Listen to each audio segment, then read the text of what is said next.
curious what your thoughts are on probiotics and what positive impact they can have on the microbiome and thus performance.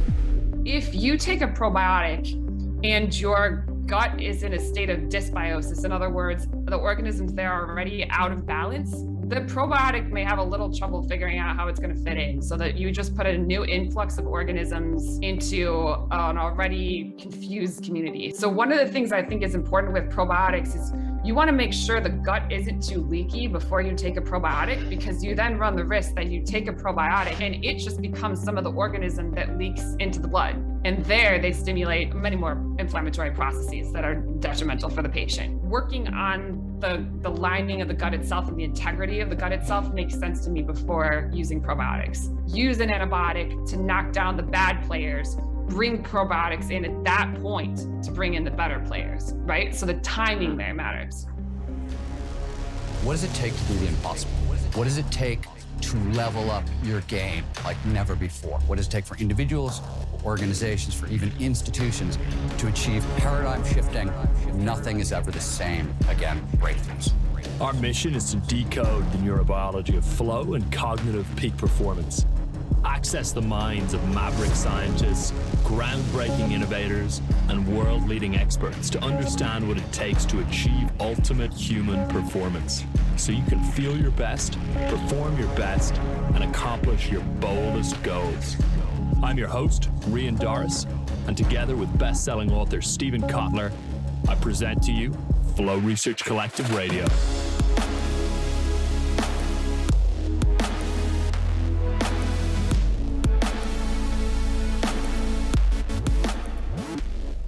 Dr. Amy Proal, welcome to Flow Research Collective Radio. Really great to have you here. Thanks for having me. Alrighty, so first off, I'm going to just give you an intro so that the listeners here have a sense of your background and the work that you do. So you are a microbiologist who studies the molecular mechanisms by which bacterial, fungal, and viral pathogens dysregulate human gene expression, immunity, and metabolism. And your work has examined how dysbiosis of the human microbiome and the human virome can contribute to chronic inflammatory disease processes. And as a member of the research team at Autoimmune Research Foundation, you've authored papers and written book chapters for organizations like the Craig Venter Institute and the Autoimmunity Network, and you've lectured at the NIH and numerous USA and conferences internationally. And you graduated from Georgetown University in 2005 with a degree in biology, and in 2012 obtained a PhD in microbiology from Murdoch University in Australia.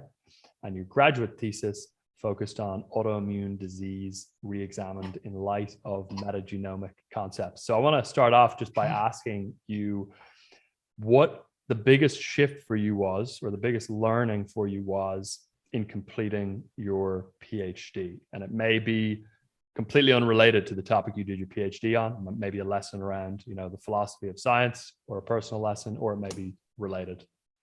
So my PhD focused on basically tying together early research showing that chronic infection, so infection with bacterial pathogens, viral pathogens, fungal pathogens, and chronic infection with many of those organisms probably contributes to a number of diseases that we call autoimmune.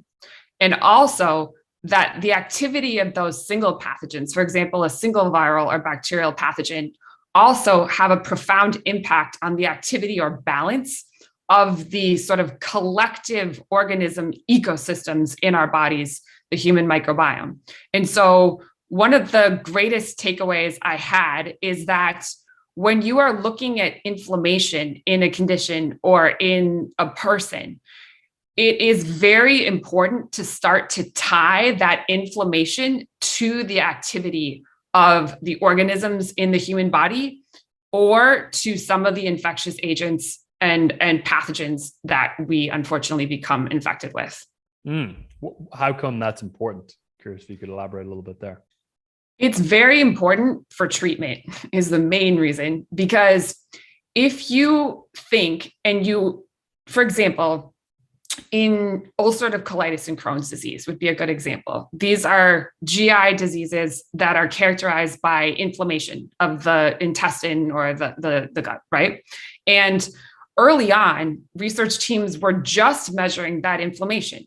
And with that model where you're just measuring the immune response and saying, yes, there's a lot of inflammation going on here, what you do for treatment is that you basically shut down or stifle the immune response. So what became the standard of care for patients with those illnesses were immunosuppressive drugs that knock down T cell function or the activity of other immune cells in those patients.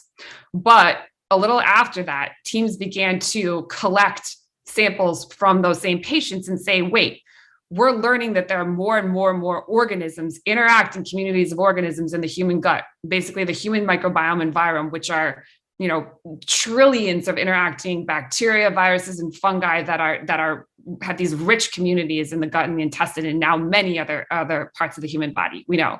And so teams began to say, are the activity of those organisms connected to the inflammation we're measuring in Crohn's disease and ulcerative colitis? And now that research is moving forward. And what happens is that the therapeutics change, because now you can target potentially the organisms that may be actually at the root of that inflammation instead of having to completely shut down the immune response itself. And that leaves the person in much better shape, because those immunosuppressive drugs have really bad side effects, because otherwise you really don't want a depleted immune system, right?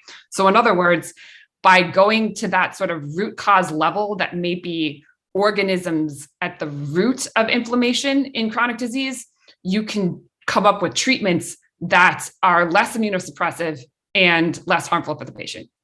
That makes total sense. So it allows you with precision to address the root cause rather than just to sort of try and shut down the whole system.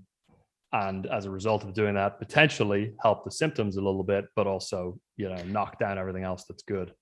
Exactly, because that's one of the things, for example, if you're an ulcerative colitis patient and you get on the immunosuppressive drugs, you're basically on them for life. You need to take them and manage them. And often people require higher doses to keep that inflammation down. But there's now potential that if you address the microbiome that may be at the root of inflammation, you may actually be able to just improve that, get off the medication, get back to a life where you don't always need to be on medicine. So yeah. That's really helpful. So I want to actually zoom out a little bit and touch on the microbiome. In the peak performance world, people hear things like the gut-brain axis mentioned a lot. People hear a lot about the microbiome. Probiotics are constantly recommended to everyone. But I'm not sure that a lot of people actually understand what the microbiome is, or what the implications of a healthy microbiome is for key facets of performance, like cognitive performance or a well-regulated autonomic nervous system. So could you give us a breakdown of just what the microbiome is in the first place, and then speak a little bit to why it plays an important role on the different elements of performance? Sure. So the microbiome, in simple terms, are the communities of organisms that live in and on us. And these are extensive ecosystems where you have many bacterial organisms, fungal organisms, and even what are called bacteriophage, which are viruses that infect bacteria, and by doing so, modulate their activity.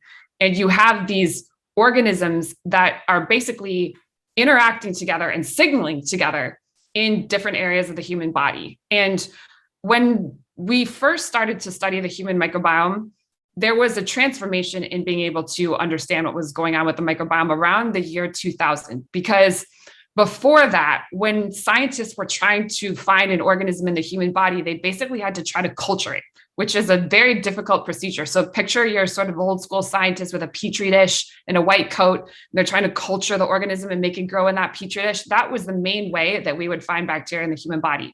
But around the year 2000, the technologies that were being used to sequence the human genome, which were sequenced then, started to slowly be turned onto the organisms in the human body as well. And those are technologies that identify organisms in the human body based on their genetic sequences by using computers to identify their genetic sequences and pull together what's in a particular sample instead of the need for culture.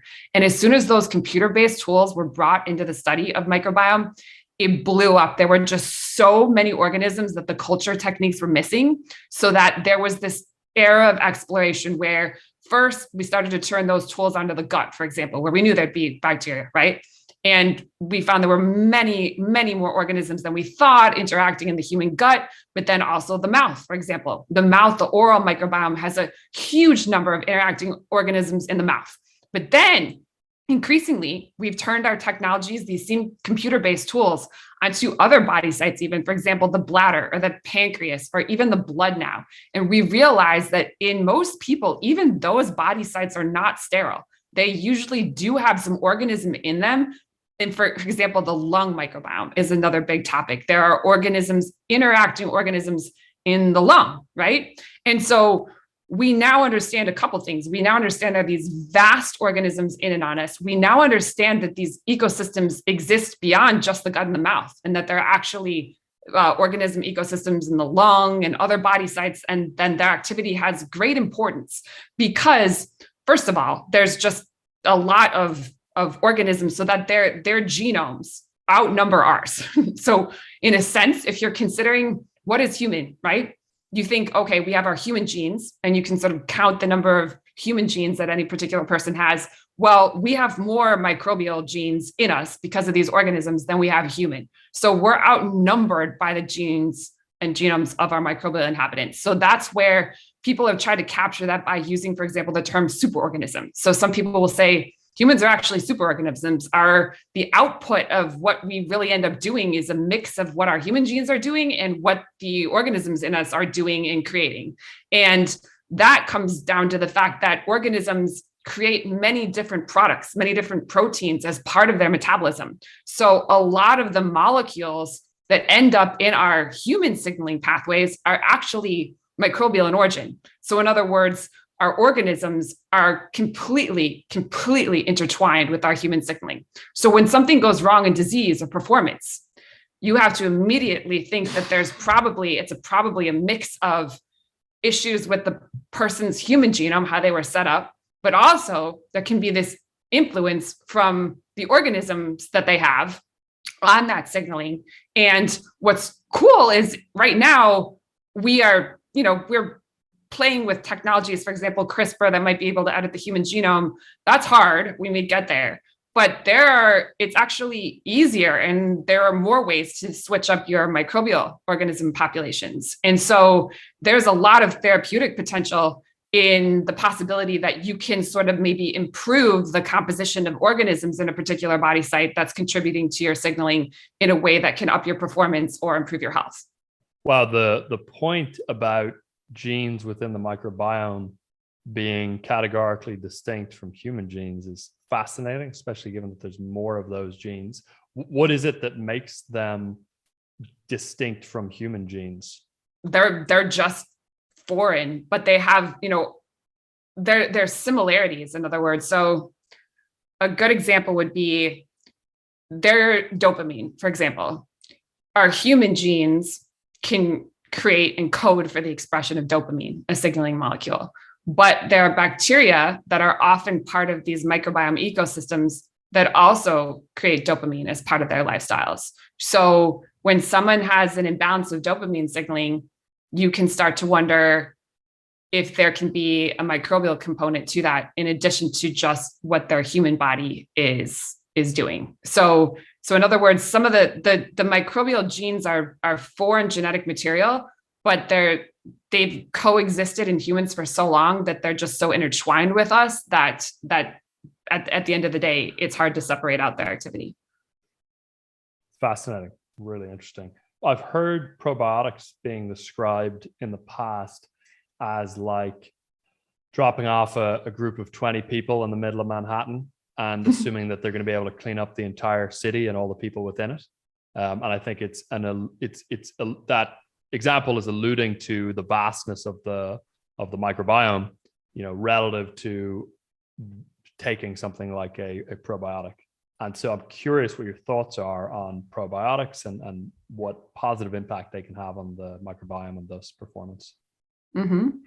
So I'm a PhD researcher, not an MD, so I don't have direct medical advice. But from a PhD perspective, probiotics do make a lot of sense.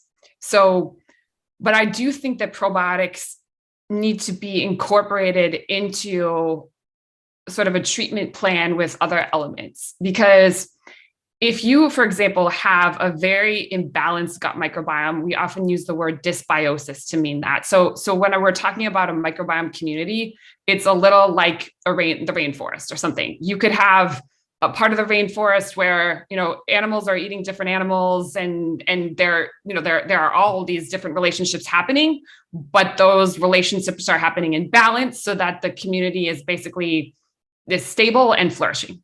Now, with the human microbiome, it's similar. You can have many organisms and some of them are, in a sense, attacking each other, infecting each other, but it's happening within a state of balance, and all the relationships are playing out so that the overall state of balance is okay. But sometimes good bacteria that are more important for health promoting processes become diminished, and bad organisms take over a microbiome community.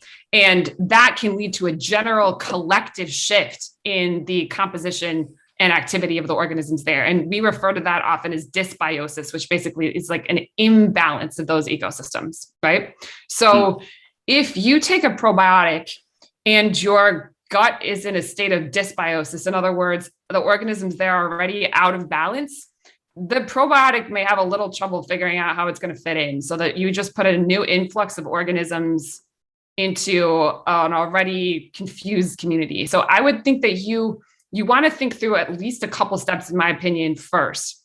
One is that a consideration for chronic symptoms or just health is that the barrier of the gut when it comes to the gut microbiome is important, right? So if there's an imbalanced microbiome community in the gut, that can lead to inflammation that causes the lining of the gut to become worn down. In simple terms, that's sometimes referred to as leaky gut.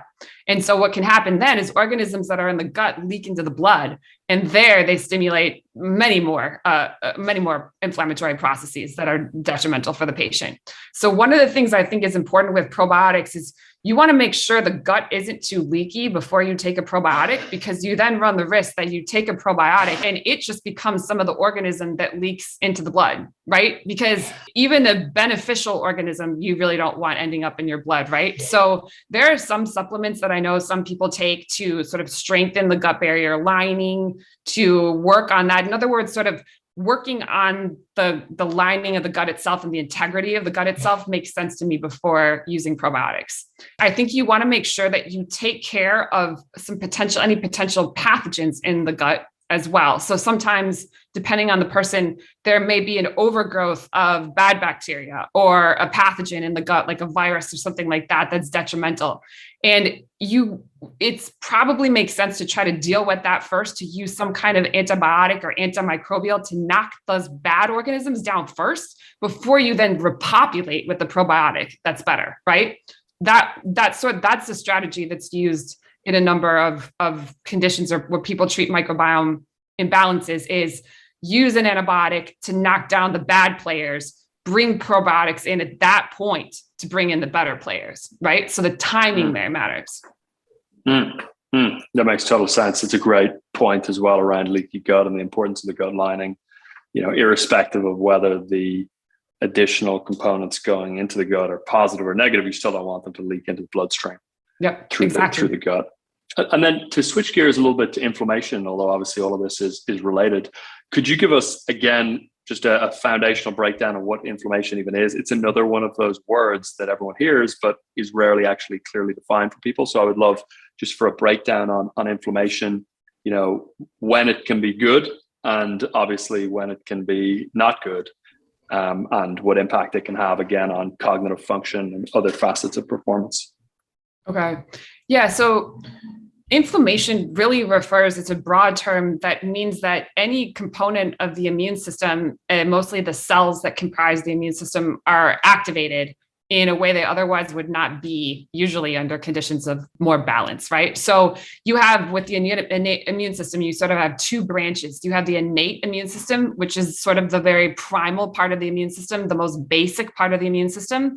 And those cells tend to recognize most foreign organisms, foreign chemicals, toxins, and they'll respond to those. So those are you have neutrophils, mast cells, And often macrophage cells, those are these immune cells that will basically, if something's wrong, for example, let's say the microbiome's not in good shape, or let's say someone has a mold exposure and there's still some issues with mycotoxin or something, those cells will kind of be recruited and be like, there's a problem here, there's a problem here, there's a problem here. And that signaling actually results in inflammation. They're more active than they otherwise would be, right?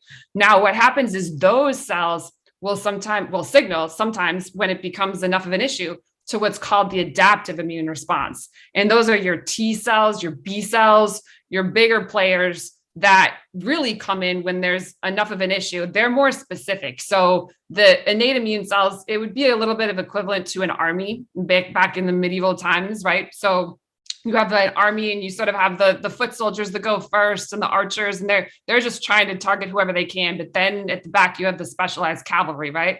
Well, those are your T cells and B cells that will come in and identify very more targeted pathogen threats, for example, a specific virus or a really specific issue. And if those cells come in and that inflammation is not resolved either, you're going to get perpetual signaling on the part of those cells, and they will remain active as well. So that inflammation could really result from any combination of those different immune cells. You might have just innate immune activation. You might have some T cells involved, depending on the nature of what's going on, right? Over time, though, that can be basically very exhausting for the immune system. You don't really need your cells. You don't really want your cells to always be perpetually active. That burdens you. That's energetically demanding, right?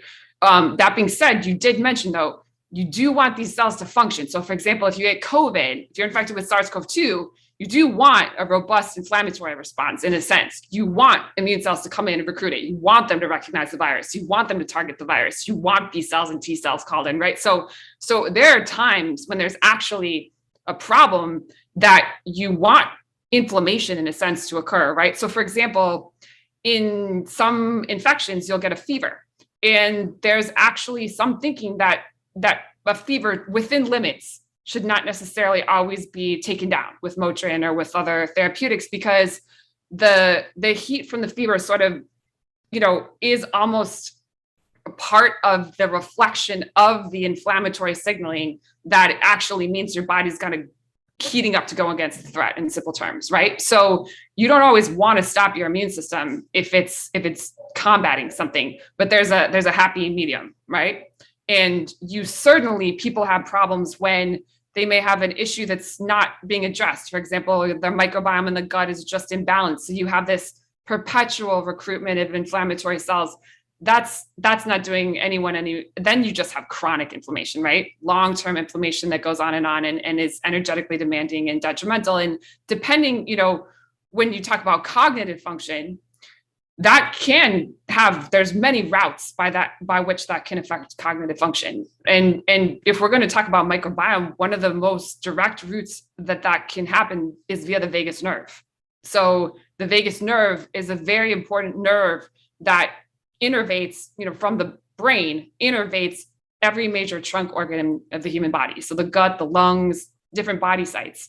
And if it senses inflammation in those body sites, it will convey a pro-inflammatory signal to a region at the back of the brain called the dorsal brainstem. And that can cause, on that side of the brain, inflammation of the cells there called microglia, which are brain immune cells that can become inflammatory. And that if those cells are active, those microglia, you get what's called neuroinflammation, and can also lead to autonomic problems, as we mentioned before, because the brainstem has important nerve bodies that control the ability of a person to move correctly from sitting to a standing position, to not get dizzy when they're moving. So if you have a sort of pro-inflammatory signal from vagus nerve affecting the brain that way, you can throw off those autonomic signaling pathways as well. And you're starting to see someone who now has central nervous system issues that can contribute to problems with function.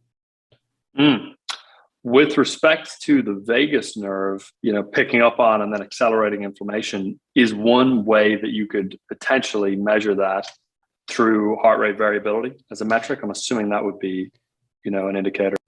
Yes.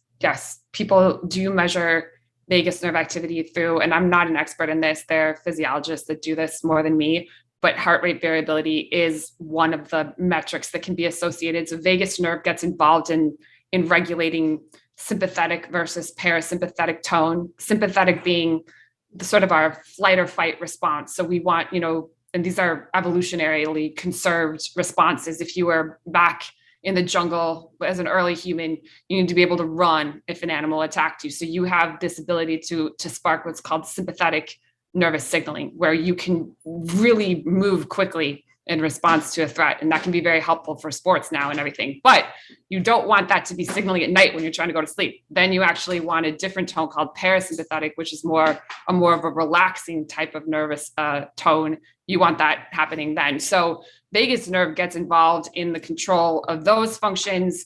And because of that, heart rate variability will change based on parasympathetic or sympathetic tone. So you can use measures of heart rate variability to try to understand where you're at with that signaling. And then you mentioned neuroinflammation as well, related to glial cells. To what degree, and again, I know you're a researcher rather than a clinician, but just based on your awareness of the research, to what degree do people generally suffer from neuroinflammation? Do most people have some level of neuroinflammation that is potentially having a negative impact on their ability to focus, and as a result of that, maybe their ability to access a state like a flow state?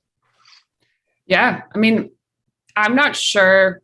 A lot of to really measure neuroinflammation correctly, you need to do that right now in a research setting in what's called a PET scanner. So you can go to, our research team have some studies running on neuroinflammation right now. So you get in a scanner and they will inject you with a radioligand that will tag a protein that recognizes activated microglia in the brain. And that circulates through you while they image you in a scanner, a specialized PET scanner that can pick that up in the brain. And those PET scanners, though, are only available now at sort of a limited number of research centers. So in other words, you can't really go as a patient to your doctor and say, give me that neuroinflammation PET scan, right? So for that reason, I would say we don't necessarily have the best, just sort of gold standard measurements of neuroinflammation in the average person, because we tend to only invest and do that research when it's a condition, MS or Alzheimer's or something like that, right?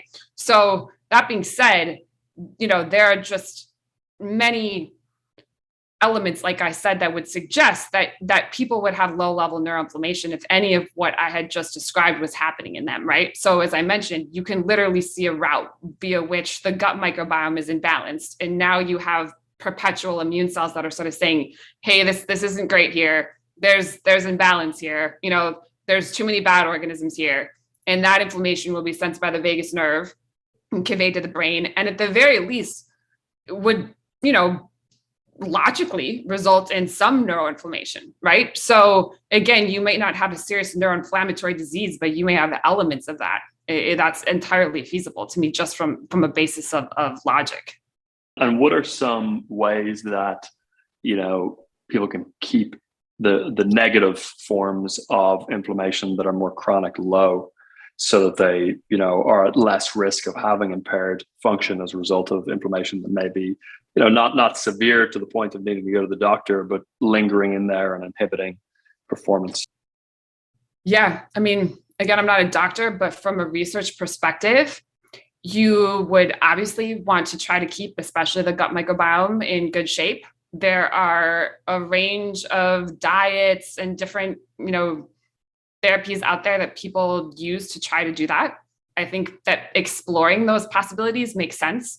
A lot of times people eat more paleo or keto often because sugars and carbohydrates they generally feed bacteria. So bacteria in your gut, sugar and carbohydrates, they metabolize quickly. They can just burn through that, and that's the fuel that they need, right? So sugar is an easy fuel for us, but it's also an easy fuel for our bacterial and fungal organisms. So if your gut microbiome is in a good place and the organisms are in a harmonious place, I would, go ahead and eat some sugar. That's not going to be the worst thing. You almost want to maintain that community. The problem is if there starts to be overgrowth of bad bacteria, or for example, candida or different forms of fungi that can be problematic, you don't want to feed that. So in some of those cases, patients will actually limit carbohydrates and sugar in their diet, pull those out, and go through a period where they, in a sense, in simple terms, starve those bad organisms so that they can't have access to the easy carbs and sugars,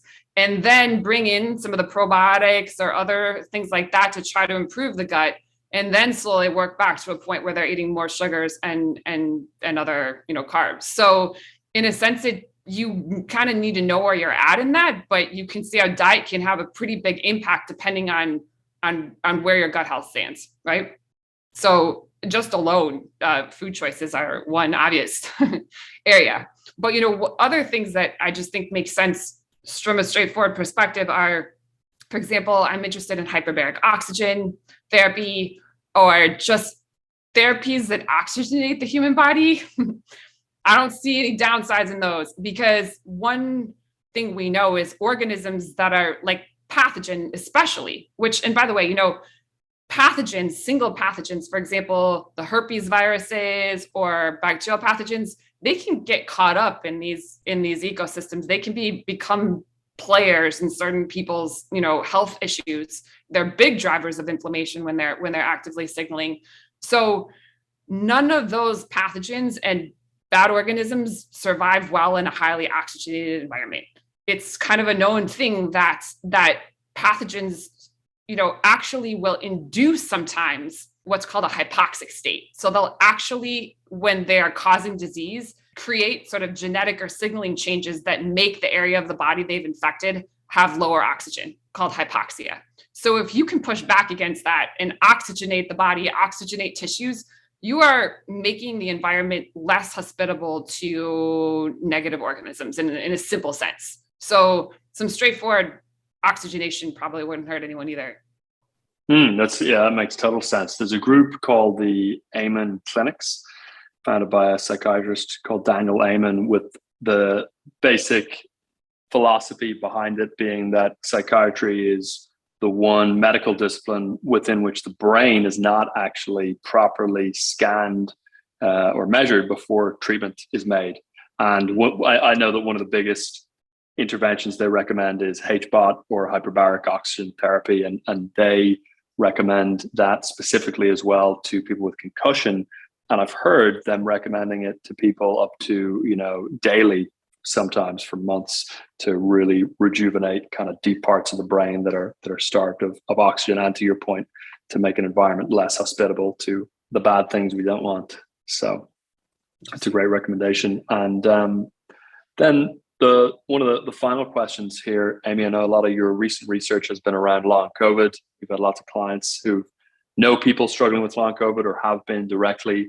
And this is a question that most researchers are going to hate. And I know you're not a doctor, so everyone's aware of that, but I'll ask you the question anyway. So let's just say, hypothetically, you woke up with long COVID tomorrow morning. At this stage, based on what we currently know about the research that's been emerging since 2020 on long COVID, what would be your approach? What would be the way that you would go about tackling it? Okay, so some of the major topics that we're studying in long COVID, the first one that is actually, it's disconcerting, but is unfortunately, there's growing evidence for this topic, is that in at least some patients with long COVID, they're not fully clearing the SARS-CoV-2 virus. So the virus seems to be remaining in a low level amount, and we call that a viral reservoir in tissue. So for example, it clears from the blood, it clears from your nose where you get that nasal swab test done. So it's no longer in these obvious areas of the body, but a little bit of virus might remain in lung tissue, might remain in the tissue of the intestine, might remain in other body sites. And so that actually is pretty much one of the central areas of research right now. And for example, there was a team at Harvard that just showed, and the study still has to be reviewed, but they showed spike protein still in the blood of patients with long COVID months after initial illness. And there's another team at Harvard that still showed SARS-CoV-2 in stool sample from patients with long COVID up to 4 to 7 months. Not everyone, but some of the patients were still shedding the virus, right? So there's a growing body of research suggesting that patients may not be fully clearing the virus. So if that's the case, the first thing you would want to do is just any kind of antiviral that makes sense. And I know that people, look, I don't know enough to actually be able to recommend that very specifically, because for example, there's a big push and we want to do this. We want to know, for example, what about Paxlovid in long COVID, Pfizer's drug, for example, that people are using to target SARS-CoV-2 and acute COVID. But there are a couple of variables there, which are, we're not exactly sure how well Paxlovid works in acute COVID right now. We're not sure a 5-day course is even enough for acute COVID, but, you know, give or take, there's some capacity for antivirals to be something that you would try to keep in mind, maybe, although we need to do clinical trials for this in long COVID. There was one Stanford case history where a patient had long COVID, and then they were given Paxlovid because they got reinfected with SARS-CoV-2, and then their long COVID symptoms resolved. So that's one case, and there needs to be a lot more research, but it's sort of a proof of concept that it benefited one patient, right? The other thing that I would say that makes sense to me to do is one of the sites of what we're calling SARS-CoV-2 reservoir. In other words, if the virus doesn't clear, that seems to be the most possible is the intestinal tissue. In other words, the virus gets into the gut of a good number of people, and some of it may be hiding out in the intestinal tissue of some patients. Now, if that's the case, you want to try to make the gut microbiome that we talked about before as balanced as possible, because when the gut microbiome itself is well balanced, those organisms sometimes create compounds that can make the environment less hospitable to pathogens. In other words, the healthy community creates certain molecules, and the healthy community by itself is less inflammatory generally.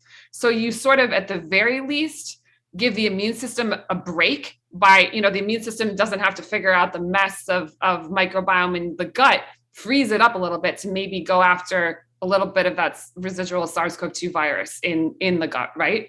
And also the leaky gut issue that we mentioned before.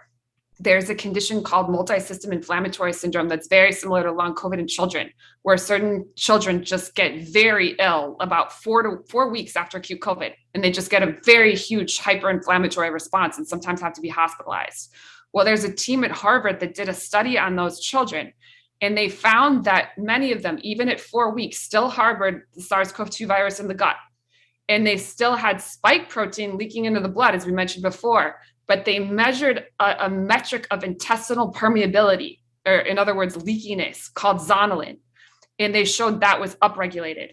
And in other words, the intestinal wall was allowing the SARS-CoV-2 spike protein to sort of leak from the gut into the blood, and that was catalyzing the most inflammation. So potentially then, again, whatever you can do to sort of improve leaky gut, keep microbiome in better shape, antiviral, stuff like that, right? Anything along those lines. And the other last thing is that we know another trend in patients with long COVID and even acute COVID is that T cell activity and natural killer cell activity is being depleted. So to the extent that you can do anything to just improve, and this is generally speaking, the immune response. And what I mean is actually immunosuppression, not great, trying to actually invigorate the immune system, trying to keep the immune system active, to keep T cell activity, natural killer cell activity in as best shape as possible, that might be helpful as well.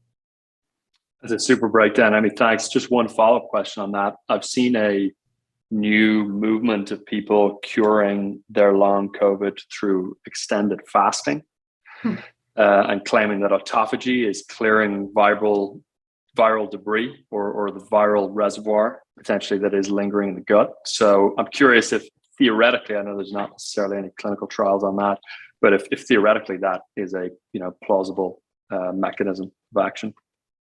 I'm open to it. I don't know enough about the details of it's basically just very serious fasting.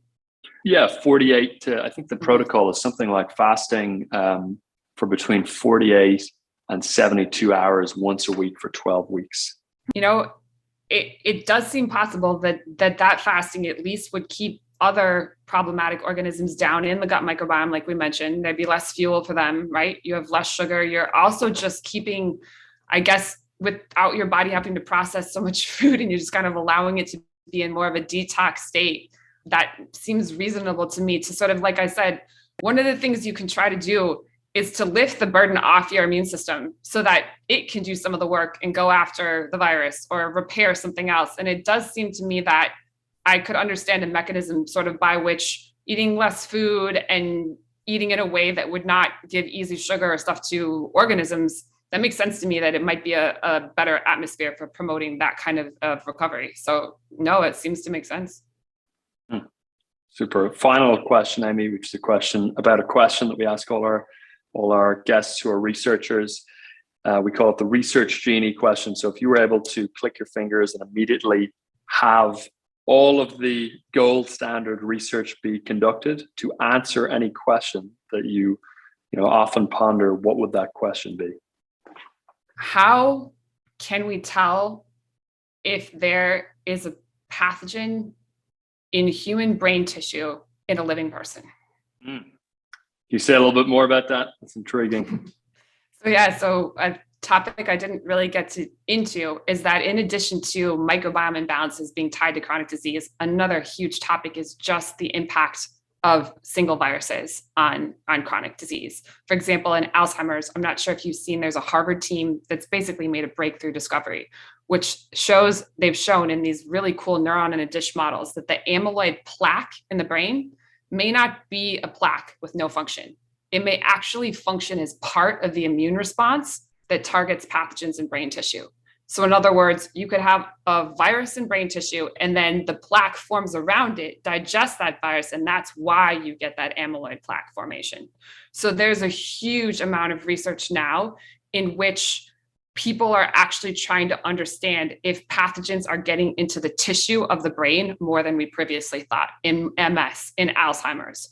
And if that's the case, it can be hugely important to potentially paradigm shift a lot of these diseases that we're talking about tied to cognitive function.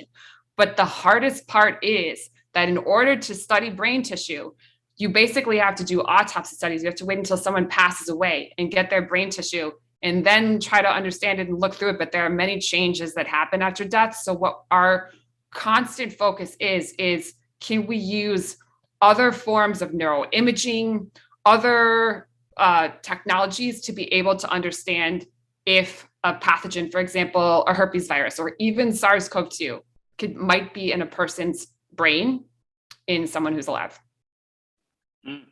Super interesting. Thanks for the elaboration on that. I'm glad I asked. And thanks so much for the time, Dr. Amy. Really appreciate it. This was just phenomenal and full of incredibly dense, but also actionable and useful information. So thank you so much for taking the time.